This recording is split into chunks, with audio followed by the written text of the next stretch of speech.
So you want to close your eyes and imagine or visualize the desired reality, what you will see when you open your eyes in your new reality that you want to shift to, right? And when you do this, try and involve as many senses as you possibly can. Your smell, taste, touch, sight, what you can hear, and even what you can feel in your body, like the energetic state and the emotional state that you will be in your new desired reality, right? Pretty important to make sure you get as many of those senses as possible, because the more senses you involve, the more likely it is to happen. And now you need to focus, if you weren't already, focusing on this before, specifically you need to focus on the emotional state and how you feel in the reality. As you're doing that, you need to go and kind of imagine somebody. It can even be yourself, actually, but it can also just be someone you know or love, like a friend or a loved one. And you need to go up to them and then hug them. Hence the name, the hug technique. Now, what you might notice as you kind of do this visualization is you get a warm feeling in your heart center, or your heart chakra, which is kind of in the center of your body. This is not a coincidence, and there is actually a lot to be said about the heart chakra in any form of reality, even the one you're in now. And that is that your heart chakra is a portal, a kind of a gateway for energy to come through other dimensions and into this reality. This is why you say things like, you should follow your heart.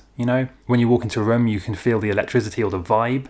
This is all sensed through your heart chakra. And this is really important to be aware that there's a lot of focus now, especially on getting you to think and perform and act based on your head. Your head is very easily manipulated, very easily programmed and taken advantage of, especially by subliminals or subconscious programming, which the media and other entities use in a huge way.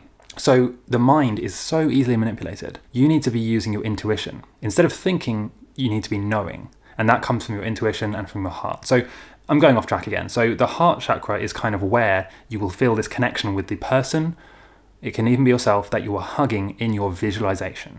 Yeah, and then you basically just visualize yourself doing things with them, spending time with them. Maybe you go for a walk. Just feel the energy and the connection with them. And it can be you, it can be a loved one, partner, family member, whatever. And then when you're done with that, you basically hug them goodbye, and you then go back to either the waiting room or kind of this state between being awake and being asleep, or you just wake up in your bedroom and then get ready to shift into your desired reality. So that's the hug technique. And now we're going to talk about one which is kind of a bit special to me, and that's because this channel focuses on this, and that is the lucid dream method. Now, through lucid dreaming, if you haven't already heard, lucid dreaming is the idea or the concept of being aware of the fact that you're dreaming while you're still asleep. So this means you can basically control it. You can manipulate the dream, you can control and create dream characters, manipulate the weather, fly around, and basically experience anything you want, and it's all going to feel really vivid and real. I have loads of videos about this on my channel. You should subscribe, but that's, neither here nor there. All right, so how do you use lucid dreaming to reality shift? Well, it's pretty simple.